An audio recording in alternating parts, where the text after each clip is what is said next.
ஒரே வேட்டியில 2 டிசைன்ஸ். உதயம் pixel double style dhotis with matching shirt. அர்த்தம் பீர் அடிப்பீங்களா? இல்ல இப்ப வேணாம். அப்ப அடிப்பீங்க. Hotstar Specials Goli Soda Rising now streaming on Disney Plus Hotstar. இப்போ நீங்கள் வந்து ஒரு ஆணாக இருந்து ஒரு திருநங்கையாக மாறக்கூடிய சூழ்நிலையில் என்னென்னலாம் நடக்கும் அப்படின்றது இந்த சமூகத்தில் அதை பதிவு செய்யணும் அப்படின்றது. இந்த திருநங்கை அப்படிங்கிற வார்த்தையிலே எனக்கு அவ்வளோ பெரிய உடன்பாடு இல்லை. ஆக்சுவலாக I identify as a woman. I always think நான் ஒரு பொண்ணு அப்படிங்கிறது தான் என்னோட இது. ஃப்ரைடே நான் ஒரு ஆணாக போனேன் ஆஃபீஸ்க்கு.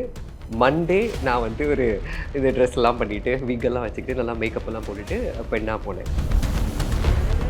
நான் வந்து இங்கே சென்னையில் கெசட்டில் என்னோடய பேர் மாற்றுறதுக்கு போயிருந்தேன்.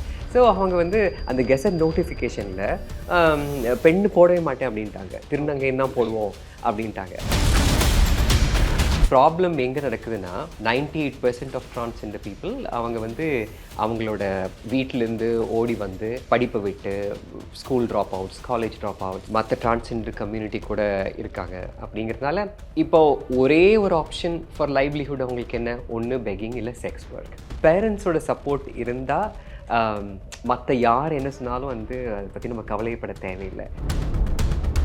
இப்போ கூட நிறைய என்னோடய ரிலேட்டிவ்ஸ் யாராவது பார்க்கும்போது அவங்க சொல்லுவாங்க, நீங்கள் பார்க்குறதுக்கு அப்படியே பொண்ணு மாதிரி இருக்கீங்க, உங்கள் வாய்ஸ் மட்டும் கொஞ்சம் சேஞ்ச் பண்ணிங்கன்னா லைக் உங்களை கண்டே பிடிக்க முடியாது அப்படின்னு சொல்லுவாங்க.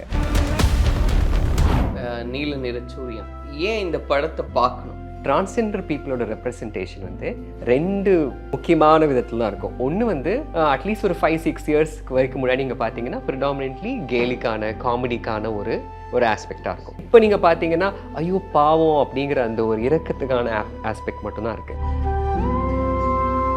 ஒரு டிரான்ஸ் பர்சன் அவங்க லைஃப்பில் நடந்த விஷயங்களோட ஒரு மாடிஃபைடு ட்ரமாட்டிக் வெர்ஷன். அது இது வரைக்கும் ஐ திங்க் இந்தியன் சினிமாவில் சொன்னது probably I'm the first person. First வந்து இது ஒரு படமாக வருமா, இது ஒரு ஷார்ட் ஃபிலிம் வருமா, இல்லை ஒரு டாக்குமெண்ட்ரி மாதிரி வருமானு எனக்கு அப்போ தெரில படத்தை எடுக்கும்போது. But I was so happy. First வந்து international film festival of India, which is one of the biggest film festivals in India. ஆண்லேருந்து பெண்ணாக மாறுற என்ன மாதிரியான ஆளுங்களுக்கு கிடைக்கும் அப்படிங்கிறதுக்கு I think it is very interesting example. Galatta voice நேயர்களுக்கு வணக்கம். நான் சரவண ராம்குமார். இன்னைக்கு நம்மோட நீல நிறச்சூரியன் திரைப்படத்தினுடைய இயக்குனரும் அமேசான், ஸ்விக்கி உள்ளிட்ட பெருநிறுவனங்கள்ல உயர் பதவிகள் வகித்த தமிழ் திருநங்கையுமான சம்யுக்தா விஜயன் அவர்கள் இருக்காங்க. அவங்க கிட்ட நிறைய விஷயங்களை பேசலாம். வணக்கம். வணக்கம். எப்படி இருக்கீங்க? ரொம்ப நல்லா இருக்கேன். சொன்ன மாதிரி இதெல்லாம் கடந்து நிறைய நிறுவனங்களில் பணியாற்றிய அனுபவம் அதெல்லாம் கடந்து கூட முதல் தமிழ் திருநங்கையாக ஒரு திரைப்படத்தையும் இயக்கியிருக்கீங்க. அது எப்படி இருக்கு? முதல்ல ரொம்ப சந்தோஷமாக இருக்குது. முக்கியமாக ஏன் சந்தோஷமாக இருக்குன்னா, இந்த மாதிரி அமேசானில் ஸ்விக்கிலாம் ஒர்க் பண்ணுறதுக்கான ஆப்பர்ச்சுனிட்டியை விட என்னோடய லைஃப்பில் நடந்த சில இன்ஸ்டன்ஸஸை வச்சு இது ஒரு படமாக கொண்டு வர்றது இன்னுமே ரொம்ப ரொம்ப சந்தோஷமாக இருக்குது. ஆக்சுவலாக இப்போ இந்த படத்தை பற்றி நம்ம நிறைய விஷயங்கள் பேசலாம். ஆனால் அதை தாண்டி நீங்கள் ஒரு கடந்து வந்த பாதை அப்படின்றது இருக்கு இல்லையா? இங்கேருந்து நிறைய விஷயங்களை சவாலை ஏற்றுக்கிட்டு, ஏன்னா இந்த படத்தினுடைய மையக்கருவும் அதுதான் இல்லையா? இப்போ நீங்கள் வந்து ஒரு ஆணாக இருந்து ஒரு திருநங்கையாக மாறக்கூடிய சூழ்நிலையில் என்னென்னலாம் நடக்கும் அப்படின்றது இந்த சமூகத்தில் அதை பதிவு செய்யணும் அப்படின்றது. அப்போ உங்களுடைய வாழ்க்கை பயணம் எப்படி இருந்தது? நான் பிறந்து வளர்ந்ததெல்லாம் பொள்ளாச்சி. அண்ட் என்னோடய அப்பா அம்மா வந்து சின்ன வயசுலேருந்தே நீ ஒரு பையன், நீ இந்த மாதிரிலாம் இருக்கக்கூடாது, பொண்ணு மாதிரி நடக்கூடாது அப்படிலாம் இது வரைக்கும் சொன்னதே கிடையாது. ஸோ தேவர் ஆக்சுவலி ஒரு ரொம்ப சப்போர்ட்டிவான ஒரு அட்மாஸ்ஃபியரில் தான் நான் பிறந்து வளர்ந்தது எல்லாமே. இன்ஃபேக்ட் எங்கள் அம்மா தான் வந்து என்னை ஃபஸ்ட்டு டான்ஸ் ஸ்கூலில் சேர்த்துனது, பரதநாட்டியம் டான்ஸ் ஸ்கூலில் சேர்த்துனது. அண்ட் எங்கள் அப்பா டெய்லர், அவர் தான் என்னோடய ஃபஸ்ட்டு ப்ளவுஸ்லாம் ஸ்டிச் பண்ணி கொடுத்தாரு. அந்த டான்ஸுக்கு அந்த காஸ்டியூம் ட்ரெஸ்லாம் ஸ்டிச் பண்ணி கொடுத்ததுலாம் என்னோடய அப்பா தான். ஸோ ஒரு சப்போர்ட்டிவான அட்மாஸ்ஃபியரில் தான் நான் வளர்ந்தேன். ஆனால் ஆப்வியஸ்லி ஃப்ரெண்ட்ஸோ இல்லை ஸ்கூலில் மற்ற ஸ்டூடெண்ட்ஸோ இல்லை சில ரிலேட்டிவ்ஸோ ஏதாவது சொல்லிட்டு தான் இருப்பாங்க, ஏன்னா நீ ஏன் பொண்ணு மாதிரி பேசுகிற, பொண்ணு மாதிரி நடக்கிற அப்படிங்கிற அந்த இதெல்லாம். ஆனால் பேரண்ட்ஸோட சப்போர்ட் இருந்தால் மற்ற யார் என்ன சொன்னாலும் வந்து அதை பற்றி நம்ம கவலைப்பட தேவையில்லை, ரைட்? ஸோ அதனால் நான் வந்து படிக்கிறது அதில் தான் என்னோடய ஃபோக்கஸே ரொம்ப இதாக இருந்துச்சு. So I I was second in my district in 10th 12th எல்லாமே. I went to PhD tech for engineering. அது முடிச்சதுக்கப்புறமா நான் I been with Amazon, Swiggy. அப்புறம் இப்போ வந்து ஒரு சவுத் கொரியன் இ-காமர்ஸ் ஜாயிண்ட்டில் ஒர்க் பண்ணுறேன் அமெரிக்காவில். And I have been all over the world. I lived in Europe for some time. அப்புறம் I lived in Korea. Now I live in the US. So பேரண்ட்ஸோட support இருந்தால் என்ன மாதிரியான ஒரு வாழ்க்கை you know ஆண்லேருந்து பெண்ணாக மாறுற என்ன மாதிரியான ஆளுங்களுக்கு கிடைக்கும் அப்படிங்கிறதுக்கு I think it is a very interesting example. நீங்கள் சொன்ன மாதிரி இப்போது பேரண்ட்ஸோட சப்போர்ட் இருந்தது அப்படின்றது அது நிறைய பேருக்கு கிடைக்கல அப்படின்றது ஒரு பெரிய ஒரு சங்கடம் தான். Right. ஆனால் உங்களுக்கு கிடைச்சிருக்குங்கும் போது அது நிஜமாவே ஒரு சந்தோஷமா இருக்கும் எல்லாருக்குமே கேட்கும்போது. ஆனால் அதை தாண்டி இப்போ சமூகத்தினுடைய ஒரு பார்வை அப்படின்றது இருக்கு இல்லையா, அது எந்த மாதிரி இருந்தது, அதை எப்படி ஓவர் கம் பண்ணி வரீங்க? இந்த திருநங்கை அப்படிங்கிற வார்த்தையிலே எனக்கு அவ்வளோ பெரிய உடன்பாடு இல்லை ஆக்சுவலாக. ஸோ ஃபார் எக்ஸாம்பிள் இந்தியாவில் தான் இந்த தேர்ட் ஜெண்டர்னு ஒரு கான்செப்ட் இருக்குது. அதாவது மூன்றாம் பாலினம் அப்படின்னு எல்லாம். I identify as a woman. I always think நான் ஒரு பொண்ணு அப்படிங்கிறது தான் என்னோட இது. ஆனால் அந்த கான்செப்டை அண்டர்ஸ்டாண்ட் பண்ணிக்கிற அளவுக்கு இன்னும் இந்தியாவில் வந்து மக்களுக்கு அதுக்கான விழிப்புணர்வு இல்லை அப்படின்னு தான் நான் நினைக்கிறேன். ஏன்னா ஃபஸ்ட்டு எடுத்த உடனே அவங்க வந்து அதை தான் கேட்பாங்க, நீங்கள் தேர்ட் ஜெண்டர் அப்படின்னு சொல்லுவாங்க, இல்லை நீங்கள் திருநங்கை அப்படின்னு சொல்லுவாங்க. So I don't know why அது அவ்வளோ பெரிய ஒரு வித்தியாசம், அவ்வளோ பெரிய பிரச்சனை அப்படிங்கிறத பற்றியெல்லாம் வந்து ஏன் இன்னும் இவங்க இப்படி பேசுகிறாங்க அப்படிங்கிறது எனக்கு சரியா தெரியல. ஃபார் எக்ஸாம்பிள் அப்படி பாயிண்ட் அவுட் பண்ணுறது உங்களுக்கு ஒரு பெயின்ஃபுல்லாக இருக்குன்னு நினைக்கிறேன். I think so right. Because இப்போ என்னென்னா நம்ம வந்து ஆண்லேருந்து பெண்ணாக மாறினதுக்கப்புறமா நம்மளுடைய ஒரே எய்ம் என்னவாக இருக்கும், மற்ற பெண்கள் மாதிரி சாதாரணமாக இருக்கணும் அப்படிங்கிறது தான். ஆனால் த மொமெண்ட் அந்த ஒரு டிரான்ஸ்ஜெண்டர் அந்த ஒரு திருநங்கை அப்படிங்கிற அந்த டேக் குத்தப்பட்டுச்சுன்னா என்ன ஆகும், ஆப்வியஸ்லி நம்ம வந்து பெண்கள்லேருந்து ஐசோலேட்டடான ஒரு ஒரு ஒரு பார்வை தானே ஏன்னோ மக்கள்கிட்ட இருந்து வரும். ஸோ இட்ஸ் ஆல்வேஸ் என்ன சொல்கிறது, ஒரு அனாயிங் திங், ஒரு ஒரு சங்கடமான ஒரு ஒரு ஒரு இதுதான் அது. ரைட். அது வந்து சில சமயங்களில் இதுலேயும் ரிஃப்ளெக்ட் ஆகும். ஃபார் எக்ஸாம்பிள் நான் வந்து இங்கே சென்னையில் கெசட்டில் என்னோட பேர் மாற்றுறதுக்கு போயிருந்தேன். ஸோ அவங்க வந்து அந்த கெசட் நோட்டிஃபிகேஷனில் பெண்ணு போடவே மாட்டேன் அப்படின்ட்டாங்க, திருநங்கைன்னு தான் போடுவோம் அப்படின்ட்டாங்க. So actually it's a gazette notification. அது வந்து பெரிய கவர்மெண்ட் ஆர்டர்லாம் ஒன்றும் கிடையாது. ரைட். ஆனால் அதுக்கே வந்து அது அண்ட் ஐ திங்க் ப்ரிடாமினென்ட்லி அதோட ப்ராப்ளம் என்னென்னா, ஐ டோன்ட் திங்க் அவங்க வந்து நம்ம வந்து இவங்களை வந்து என்ன சங்கடப்படுத்தணும், இவங்களை வந்து இது பண்ணணும் அப்படின்னு நினச்சவங்க பண்ணுறதில்ல. I think we are just ignorant. Right. இப்போ யூஎஸில் மற்ற வெஸ்டர்ன் கண்ட்ரீஸ்லலாம் நீங்கள் என்ன ஜெண்டர்னு நீங்கள் தான் சொல்லணும். Okay. So as long as you identify as a woman, you are a woman. அவங்க வந்து அதெல்லாம் கொஷின்லாம் பண்ண மாட்டாங்க.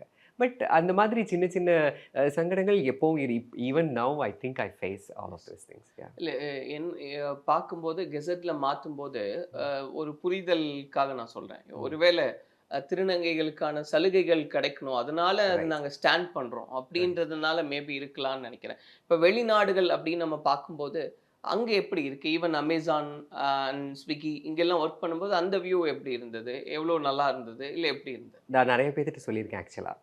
2016 சியாட்டில் அமேசானில் ஒர்க் பண்ணும்போது தான் நான் வந்து ஆண்லேருந்து பெண்ணாக மாறினேன்.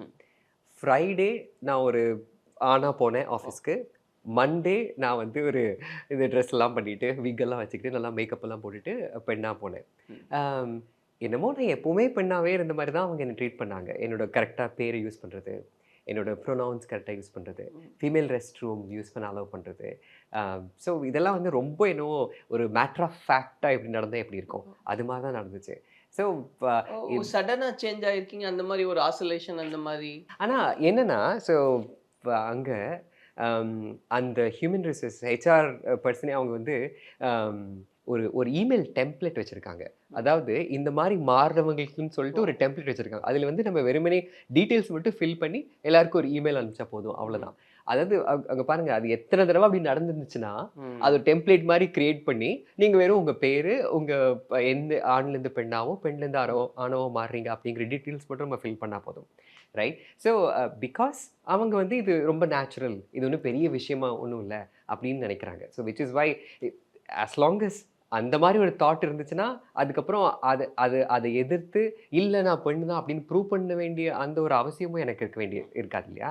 So so so that is how it is யூஎஸில் மற்ற மோஸ்ட் வெஸ்டர்ன் கண்ட்ரீஸில் அந்த மாதிரி தான். இப்போ அங்க வந்து அது சகஜமான ஒண்ணுதான், ரொம்பவே இயல்பா தான் அது நடக்குது. நீங்க சொன்ன மாதிரி ஒரு டெம்ப்ளேட்டே இருக்கு அப்படிங்கும்போது ஓகே, நமக்கு தெரிஞ்சு எவ்வளோ பேர் அந்த மாதிரி சேஞ்ச் பண்ணியிருப்பாங்கன்னு. ரைட். பட் இங்கேயும் அங்கேயும் ஏதாவது கம்பேரிசன் அப்படின்றது உண்டா? இங்க என்ன இந்த விஷயம் ரொம்ப ஹர்ட் பண்ணுச்சு, பட் அதே விஷயம் ஃபாரின்ல நடக்குது, பட் அதை வந்து அவங்க லைட்டர் வெயிட்டா எடுத்துக்கிறாங்க. அந்த மாதிரி ஏதாவது ஒரு கம்பேரிசன் உண்டா? Yes, absolutely. இப்போ கூட நிறைய என்னோட ரிலேட்டிவ்ஸ் யாராவது பார்க்கும்போது அவங்க சொல்லுவாங்க, நீங்கள் பார்க்குறக்கு அப்படியே பொண்ணுமா இருக்கீங்க, உங்கள் வாய்ஸ் மட்டும் கொஞ்சம் சேஞ்ச் பண்ணிங்கன்னா லைக் உங்களை கண்டே பிடிக்க முடியாது அப்படின்னு சொல்லுவாங்க. அப்போ நான் நினைப்பேன், நான் எதுக்கு என் வாய்ஸ் சேஞ்ச் பண்ணு, this is my voice, is what I grew up with, right? யூஎஸ்லேயோ இல்லை வெஸ்டர்ன் கண்ட்ரீஸ்லையோ அந்த மாதிரிலாம் ஒன்றுமே கிடையாது. நீங்கள் வாய்ஸ் மாறினா தான் நீங்கள் பொண்ணு, வாய்ஸ் மாறலைன்னா நீங்கள் இது அந்த மாதிரியான ஒரு ஒரு ஒரு கன்ஸ்ட்ரெயின்ஸ் அந்த மாதிரிலாம் ஒன்றும் கிடையாது. The way I think about it, I think it's just convention. அதாவது நம்ம வந்து இப்படி தான் இருக்க பழகியிருக்கோம், இந்த மாதிரிலாம் இருந்தால் தான் பொண்ணு அப்படின்னு நம்ம மனசுக்குள்ளே ரொம்ப நாளாக அந்த ஒரு தாட் இருந்துகிட்டே இருக்குது. ஸோ கொஞ்சம் வித்தியாசமாக யாராவது ஒருத்தர் அந்த மாதிரி தெரிஞ்சால் கூட நம்ம வந்து இதில் என்னமோ ஒன்று இருக்கே அப்படின்னு அவங்க நினைக்கிற அந்த ஒரு இது இருக்குது, ரைட்? ஸோ ஐ திங்க் ஆனால் அதான் இதுதான் நான் வந்து மெயினான ஒரு விஷயமா சொல்லுவேன், ரைட்? பிகாஸ் தே ஆர் என்ன சொல்கிறது, ரொம்ப ஸ்பெசிஃபிக். நீ வந்து இப்படி தான் இருக்கணும், இப்படி இருந்தால் தான் அது ஓகே அப்படின்னு நிறைய பேர் எதிர்பார்க்குறாங்க. ஸோ அந்த எதிர்பார்ப்பு அங்கே இல்லை அப்படின்னு நினைக்கிறேன் நான். இப்போ இதை தாண்டி ரொம்ப ஹர்ட்ஃபுல்லான டேஸ் எனக்கு இருந்தது, என்னால் மறக்கவே முடியல அப்படின்ற மாதிரி ஏதாவது அனுபவங்கள் உண்டா? ஏன் இதை கேட்குறேன்னா, அந்த மாதிரி ஒரு பெயின் நமக்குள்ள வரும்போது தானே இந்த ஒரு விஷயத்தை நம்ம கன்வே பண்ணோம் இந்த சொசைட்டிக்கு, அது நம்மளுடைய ஒரு கடமை அப்படின்னு நம்ம எடுத்துக்கோம். ஸோ அந்த மாதிரி விஷயங்கள் நடந்தது உண்டா? நான் வந்து 12th வரைக்கும் பொள்ளாச்சி மாதிரி ஒரு சின்ன டவுனில் எனக்கு தெரிஞ்சவங்க மத்தியில் ரொம்ப ஈஸியான ஒரு ஒரு ஒரு அட்மாஸ்ஃபியராக இருந்துச்சு. ஃபர்ஸ்ட் டைம் நான் காலேஜ் போனது கோயம்புத்தூருக்கு, PST tech. I studied in PST tech. அந்த hostel life was a bit difficult. ஏன்னா you see, now I was in a boys hostel, right? You see boys from all over Tamil Nadu, and then like அதுவும் இல்லாமல் உங்களுக்கு சுத்தமாக தெரியாத ஒரு space, முன்னாடி பழகாத people, அவங்களுக்கு தெரியாது, உங்களுக்கு அவங்களுக்கு தெரியாது, ரைட்? அப்போ ஃபஸ்ட்டு நம்ம பார்க்குற அந்த ஃபர்ஸ்ட் இம்ப்ரெஷன் என்னவோ அதை வச்சு தானே அவங்க வந்து உங்ககிட்ட பிஹேவ் பண்ணுவாங்க. த மொமெண்ட் தே சி இது வந்து ஒரு கொஞ்சம் ஒரு மீக்கான ஒரு வீக்கான சைல்டு, ஒரு அவ்வளோவா அதிர்ந்து பேசாத ஒரு பர்சன், கொஞ்சம் ஃபெமினின் டச் இருக்கிற ஒரு பர்சன், அந்த மாதிரிலாம் தெரிஞ்ச உடனே ஆப்வியஸ்லி என்ன சொல்கிறது, மாக்கிங், டீசிங் அதெல்லாம் நடக்கிறதுக்கான சான்சஸ் நிறைய இருக்குது. ஸோ ஆக்சுவலி அந்த ஒரு few years in hostel was actually very very difficult for me. In fact I went back, நான் பிஎஸ்சி டெக்கில் போய் கூட அவங்கக்கிட்ட பேசினேன், இந்த மாதிரி we should create an LGBT support group. இந்த மாதிரி ஸ்டூடெண்ட்ஸ் இருந்தாங்கன்னா, வித்தியாசமாக ஃபீல் பண்ண ஸ்டூடெண்ட்ஸ் இருந்தாங்கன்னா, அவங்களுக்கு வந்து என்ன சொல்கிறது, அந்த ஸ்டூடெண்ட்ஸ் கூட ப்ராப்பராக மிங்கிள் ஆகி சகஜமாக இருக்கக்கூடிய அந்த ஒரு கான்ஃபிடென்ஸ் வர வரைக்கும் அதுக்கான சப்போர்ட் என்னெல்லாம் கொடுக்க முடியுமோ அதை நம்ம செய்யணும்னு சொல்லிட்டு I been talking in a lot of colleges and schools. I hope கொஞ்சம் கொஞ்சமாக அது வரும்னு நினைக்கிறேன். இன்னும் நிறைய ட்ரான்ஸ் உமன் நீங்கள் அப்படி ஸ்டாண்ட் பண்ண வேண்டான்றீங்க, பட் எல்லாருக்கும் புரியணுன்றதுக்காக நான் அப்படியே கண்டினியூ பண்ணேன். You can also say women from the transgender community. Yes, சரி. அவங்களுக்கு ஒரு இன்ஸ்பிரேஷனாக இருக்கணும் அப்படின்றதுக்காக கேட்குறேன். என்ன மாதிரியான ஸ்கோப், ஆப்பர்ச்சுனிட்டிஸ் எல்லாம் இருக்குது, எந்த அளவுக்கு நம்மளால் முன்னேற முடியுன்றதை நீங்கள் சொன்னால் சரியாக இருக்கும். அது யாராக இருந்தாலுமே, if you want to get ahead in life, முதல்ல you probably need a skill. அதாவது இப்போ சொசைட்டியில் if you are able to add some value to the society will value back, right? அது யாராக இருந்தாலும், இட் டசன்ட் மேட்டர் நீங்கள் திருநங்கையாக இருக்கீங்களா இல்லை from the oppressed community, or it doesn't matter, right? If you are able to provide value, the society will value you. ஆனால் அந்த value நம்ம ப்ரொவைட் பண்ணோன்னா நம்மளுக்கு ஸ்கில் இருக்கணும். We cannot just like that be and then expect எல்லாமே தானாக நடக்கும்னு நம்ம எதிர்பார்க்க முடியாது. So we should gain some kind of skill and you stand out and the society will value you. அது ஆனால் இது என்ன ப்ராப்ளம் எங்கே நடக்குதுன்னா, for example there is a survey that says 98% of transgender people அவங்க வந்து அவங்களோட வீட்டிலேருந்து ஓடி வந்து என்ன சொல்கிறது, படிப்பை விட்டு school drop outs, college drop outs, அப்புறம் மற்ற டிரான்ஸ்ஜெண்டர் கம்யூனிட்டி கூட இருக்காங்க. அப்படிங்கிறதுனால ஸோ இப்போ ஒரே ஒரு ஆப்ஷன் ஃபார் லைவ்லிஹுட் அவங்களுக்கு என்ன, ஒன்று பெக்கிங் இல்லை செக்ஸ் ஒர்க், ரைட்? ஸோ இப்போ நிறைய கவர்மெண்ட்ஸ் இன்க்ளூடிங் தமிழ்நாடு கவர்மெண்ட்டாக இருக்கட்டும், கர்நாடகா கவர்மெண்ட்டாக இருக்கட்டும், they have lots of you know அந்த பாலிசிஸ் அவங்களுக்கு ஹெல்ப் பண்ணுறதுக்கு. இந்த மாதிரி படிப்புக்கு இலவசமாக படிப்பு தராங்க, ஹையர் ஸ்டடீஸ் இது சப்போர்ட் பண்ணுறாங்க. இந்த ஜெண்டர் ட்ரான்சிஷனுக்கான அந்த சர்ஜரி வந்து சப்போர்ட் பண்ணுறாங்க. So there are lots of opportunities. So ஒரு டிக்னிஃபைடான லைஃப் நம்ம வாழணும் அப்படின்னு முடிவு பண்ணிட்டா then I think we always have an opportunity. இந்த மூவி நீல நிற சூரியன் இதனுடைய டைட்டில் அப்படின்னு பார்க்கும்போது நிறைய விஷயங்களை கன்வே பண்ணுறதுக்கான இதாக தான் ஸ்கோப் இருக்குது. ஸோ அவ்வளோ ஃபோக்கஸ்டாக இருக்குது அந்த டைட்டில் அப்படின்றது. அது டைட்டில் ஏன் இன்னொன்று மெயினாக இந்த மூவி பண்ணணும்னு ஒரு ஸ்பார்க் ஒரு டைமில் வந்திருக்கும் இல்லையா, நம்ம கண்டிப்பாக இது பண்ணணும் இன் ஃபியூச்சரில் அப்படின்னு ஏற்கனவே எடுத்த முடிவாக தான் இருக்கும். அது அந்த ஸ்பார்க் என்ன, ஏன் இந்த டைட்டில்? ரைட். ஸோ டைட்டில் இப்போ சூரியன்னு சொன்னால் நம்மளுக்கு என்ன தோணும்? பிரகாசம், ஒரு லைவ்லினஸ், ஒரு ஹாப்பினஸ், ரைட்?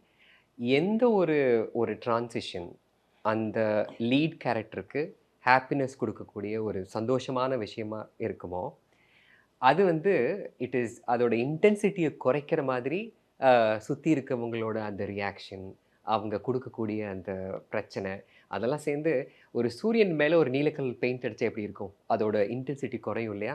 அந்த மாதிரி குறையிறது தான் அந்த படத்தோட ஆக்சுவல் கோர். ஸோ அதனால நீல் நிற சூரியன், ரைட்?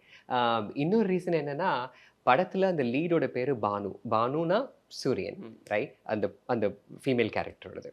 ஸோ அப்புறம் இந்த டிரான்ஸ்ஜெண்டர் ஃப்ளாகில் blue is always signifying a man and pink signifies a woman. So Neelam usually is associated with men, at least in the transgender world, right? So Neelam is for the person before transition. Suryan and the transgender ஆனதுக்கு அப்புறம் அந்த பொண்ணோட பேர். So அதனாலேயும் நீல நிற சூரியன். Transgender பீப்புளோட representation வந்து ரெண்டு முக்கியமான விதத்தில் தான் இருக்கும். ஒன்று வந்து அட்லீஸ்ட் ஒரு 5-6 இயர்ஸ்க்கு வரைக்கும் முன்னாடி நீங்கள் பார்த்தீங்கன்னா ப்ரிடாமினென்ட்லி கேலிக்கான காமெடிக்கான ஒரு ஆஸ்பெக்டாக இருக்கும்.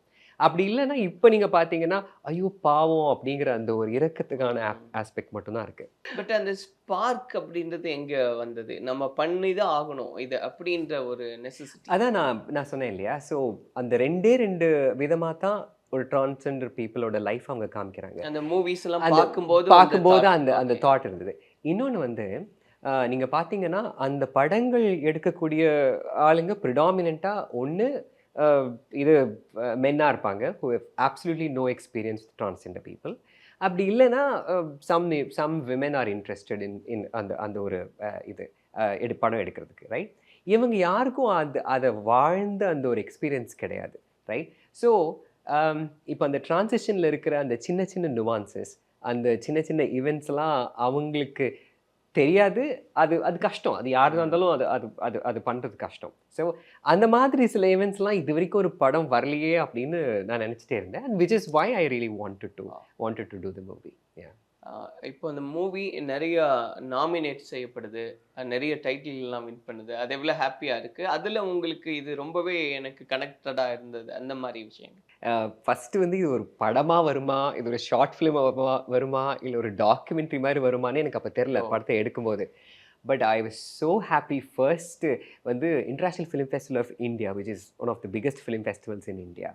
அதில் வந்து இந்தியன் பனோரமா செக்ஷனில் போன வருஷம் 4 தமிழ் படங்கள் வந்து செலக்ட் ஆகிருந்துச்சு. ஒன்று வந்து வெற்றிமாறனோட விடுதலை, ரெண்டாவது வந்து மணிரத்னமோட பொன்னியின் செல்வன் 1, அப்புறம் என்னோட படம், அப்புறம் காதல் என்பது பொது உடைமைன்னு சொல்லிட்டு ஜெயபிரகாஷ் ஒருத்தரோட படம். 4 படம் தான் செலக்ட் ஆகிருந்துச்சு. அந்த நியூஸ் கேட்ட உடனே we were all so very happy. ஏன்னா இது ரொம்ப ஒரு சின்ன குரூ, மொத்தமே ஒரு 13 பேர் சேர்ந்து தான் இந்த படத்தை எடுத்தோம். இந்த சினிமேட்டோகிராஃபி இது எல்லாம் சேர்த்து. அண்டு 23 நாளில் இந்த படத்தை எடுத்துட்டேன். பிகாஸ் எனக்கு வந்து 3 வாரம் தான் லீவ் கிடச்சிது. அதனால 23 டேஸில் இந்த படத்தை எடுத்து முடிச்சிட்டோம். ஸோ அந்த மாதிரி ஒரு சின்ன பட்ஜெட்டில் ரொம்ப மினிமலான ஒரு படம் வந்து ஃபஸ்ட்டு படமே அது வந்து international film festival of India மாதிரி ரொம்ப பெரிய ஒரு ஸ்டேஜில் எங்களுக்கு ரெக்கக்னிஷன் கிடைக்கிறது. We were all so happy. So ya, I'm really happy and I'm really proud. After a long time என்னை வந்து நீ ஏதாவது ஒரு விஷயம் நீ வந்து ரொம்ப ப்ரௌடாக ஃபீல் பண்ணுற அப்படின்னு கேட்டால் ஐ திங்க் இதுதான், that I was able to create something like this. சொன்ன மாதிரி ஒரு நம்மளோட ஃபீல்ட வந்து கன்வே பண்ணணும்னு நினச்சி யூடியூப்பை பார்த்து லேர்ன் பண்ணி ஒரு இவ்வளோ ஷார்ட் டைமில் எடுத்த ஒரு மூவி இந்த இடங்களுக்கெல்லாம் போகும் அப்படின்றது முன்னாடி உங்களுக்கு அந்த எண்ணம் இருந்ததா இதெல்லாம் நடக்கும் அப்படின்னு? Absolutely no idea. நான் அப்போது 2020 இதை எழுதும்போது ஸோ உங்களுக்கு வந்து ஓடிடி வந்து ரொம்ப பாப்புலராக வந்துட்டு இருந்துச்சு இல்லையா? ஸோ நிறைய படம் டைரெக்டாக ஓடிடிக்கே அவங்க எடுத்துகிட்டு இருந்தாங்க. ஸோ நான் நினச்சேன் ஓகே நம்ம எடுப்போம், ஏதோ 1-2 ஃபிலிம் ஃபெஸ்டிவலுக்கு எப்படி இருந்தாலும் செலக்ட் ஆகும், அப்புறம் இந்த கான்டென்ட் இன்ட்ரெஸ்டிங்காக இருக்குது, அதனால ஏதோ ஒரு ஓடிடியில் அது வந்து நம்ம எப்படியாவது வந்து அதை இது பண்ணிடலாம், ரிலீஸ் பண்ணிடலாம் அப்படின்னு நினச்சி தான் எடுத்தோம். பட் அது இவ்வளோ ஃபிலிம் ஃபெஸ்டிவலில் போகும், இப்போ வந்து தியேட்ரிக்கல் ரிலீஸ் நடக்க போகுது தமிழ்நாட்டில் அப்படின்லாம் வந்து I did not even imagine that would happen. எப்போ release? So October 4th we are planning to release. Limited theatres தான், ஆனால் பட் என்ன சொல்கிறது, இண்டிபெண்டன்ட் சினிமா, நல்ல கான்டென்ட்டை பார்க்கணுன்னு நினைக்கிறவங்க, இன்ட்ரெஸ்டிங்கான ஒரு ஸ்டோரி, அதாவது ஒரு ட்ரான்ஸ் பர்சன் அவங்களோட லைஃப்பை அவங்களே சொல்கிற ஒரு ஒரு ஒரு படத்தை பார்க்கணுன்னு நினைக்கிறவங்க, I think I'm pretty sure I will get good support. Especially இப்போ இருக்கிற தமிழ் சினிமா சூழ்நிலையில் I'm pretty sure good content always will win. இப்போ ஒரு நம்மளுடைய ஃபீலிங்ஸ் எல்லாம் எக்ஸ்போஸ் பண்ணணும் அப்படின்னு நினைக்கும்போது ஒரு அந்த படம் முழுக்கவே வந்து ஒரு மாதிரி ஒரு ஷேர்டு இருக்கும் அப்படின்னு ஒரு ஃபீல் இருக்கும் எல்லாருக்குமே. ஸோ அப்படிதான் இருக்குமா, இல்லை ஒரு கலகலப்பாகவும் இருக்கும் இந்த படம் அப்படின்னு? So obviously if I wanted I could have made a little bit of with comic touch and all that. ஆனால் the content is a very serious content, right? ஆனால் ஸோ இதை பார்த்துட்டு வந்து ஒரு கிரிட்டிக் அங்கே இதில் கிளாஸ்கோ ஃபிலிம் ஃபெஸ்டிவலில் சொன்னால் என்னென்னா, இது நம்ம நினைப்போம் வந்து இதை பார்த்தா ரொம்ப ஒரு டிப்ரெஸிங்காக, ரொம்ப நம்மளை வந்து மெலோட்ரமேட்டிக்காக சோகத்தை புழிஞ்சு வச்சுருப்பாங்க அப்படின்னு நினச்சா ஆக்சுவலி ரொம்ப ப்ரீஸியாக போகும் படம். எஸ், இம்பார்ட்டண்ட்டான விஷயம் சொல்லியிருக்கோம், ஆனால் அது வந்து ரொம்ப மேட்டர் ஆஃப் ஃபேக்டாக, இது வந்து உலகத்திலேயே இதுதான் பெரிய கஷ்டம், என்னை வந்து எல்லாரும் அமைக்கிறாங்க, அந்த எக்ஸாஜரேஷன்லாம் ஒன்றுமே கிடையாது. அதுக்கு முக்கியமான காரணம் என்னென்னா, தோ I've seen all movies predominantly தமிழில் இந்தியன் மூவிஸ் நிறையா பார்த்தாலும் எனக்கு 2 விஷயம் வந்து I was very very conscious. ஒன்று வந்து பெருசாக பாட்டு டான்ஸு அதெல்லாம் ஒன்றும் இருக்காது படத்தில், ஸோ அது இருக்கக்கூடாதுன்னு நினச்சேன், because I thought that was always unnatural. 2வது வந்து இந்த ஓவர் மெலோட்ராமா, ரைட்? நம்ம வந்து என்ன சொல்கிறது, இந்த உலகமே சேர்ந்து நம்மளை வந்து அடக்குது, அது வந்து ரொம்ப கஷ்டப்பட்டு அதை எதுக்குறோம் அப்படிங்கிற அந்த ஒரு இதெல்லாம் இல்லாமையே ட்ரமாட்டிக் டென்ஷன் கொண்டு வர முடியும். ஸோ அதுதான் that is what lot of YouTube videos teach. சின்ன சின்ன விஷயங்களில், சின்ன சின்ன சீன்ஸில், சின்ன சின்ன கான்ஃப்ளிக்ட்லேயே there is lot of drama and tension. For example இந்த பார்க்கிங் படம், இப்போ வந்திருக்கிற இந்த லப்பர் பந்து, அந்த மாதிரி படங்கள்லாம் பார்த்தீங்கன்னா இது ரொம்ப பெரிய இதெல்லாம் ஒன்றும் தேவையில்லை. சின்ன சின்ன விஷயங்களில், டே டு டே லைஃப் நடக்கிற விஷயங்கள்லேயே இருக்கிற கான்ஃப்ளிக்டை எடுத்தாலே ஒரு இவெண்ட்ஃபுல்லான இன்ட்ரெஸ்டிங்கான சினிமா நம்ம தர முடியும். ஸோ அதை எப்படி பண்ணுறது அப்படிங்கிறது தான் மெயினாக அந்த யூடியூப் வீடியோஸ்லாம் நான் கற்றுக்கிட்டது. ஸோ இந்த படமும் அந்த மாதிரி தான் இருக்கும். ஒரு காம்பேக்ட் டீம் வச்சு இது பண்ணேன் அப்படின்னு சொன்னீங்க. அந்த டீம் கூட பழகுனது என்ன ரொம்ப ஷார்ட் டைம் வேற, அது எப்படி இருந்தது? அதுக்குள்ள அவங்க எல்லாம் அண்டர்ஸ்டாண்ட் பண்ணிட்டு அந்த ஒரு கெமிஸ்ட்ரி அப்படின்றதெல்லாம் இருந்தது.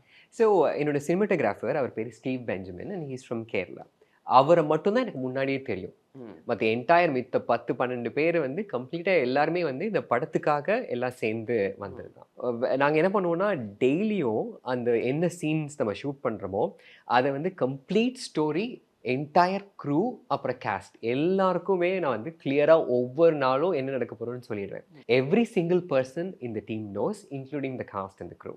அதனால என்ன ஆச்சுன்னா, இனிஷியலாக அந்த ஒரு ரேப்போ செட் ஆகலைனாலும் போக போக it was wonderful team to work with. And என்னோட காஸ்ட்டும் அதே மாதிரி தான். So actually we have very interesting cast as well. நான் ஒருத்தி தான் I am almost newcomer. மற்ற எல்லாருமே வந்து for example Geetha Kailasam is there, அவங்க தான் என்னோட அம்மா ரோல் பண்ணியிருக்காங்க. அப்புறம் கஜராஜ் சார், கார்த்திக் சுப்ராஜ் சாரோட அப்பா, அவர் வந்து என்னோட அப்பா ரோல் பண்ணியிருக்காரு. அப்புறம் கிட்டி, அவர் ஒரு ரோல் பண்ணியிருக்காரு. இந்த மாதிரி நிறையா ஏற்கனவே பரிச்சயமான ஃபேஸஸ் நிறைய பேர் இருக்காங்க படத்தில்.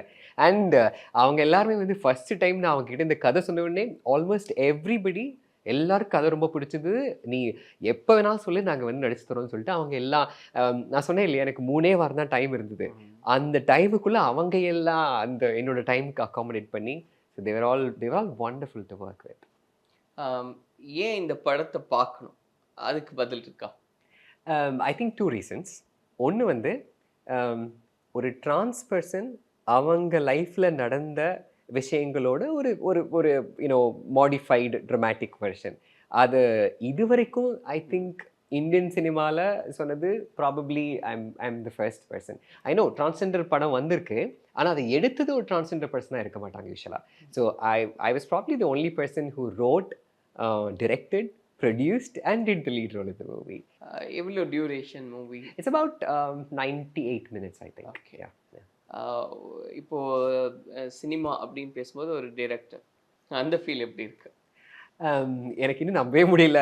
நான் திரும்பவும் சொல்லுவேன், ஆக்சுவலாக writing was a very solitary affair. அதாவது 2 வருஷம் நான் வந்து சோலில் இருந்து தனியாக அதை எழுதினது.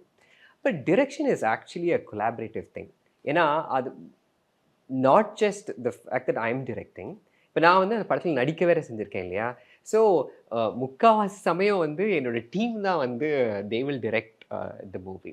இப்போ நீங்கள் சொன்ன மாதிரி ஒரு சினிமா அப்படிங்கும்போது இப்போ டிரான்ஸ் கம்யூனிட்டி காமிக்கிறாங்கன்னா இந்த 2 ஆங்கிளில் தான் காமிக்கிறாங்க.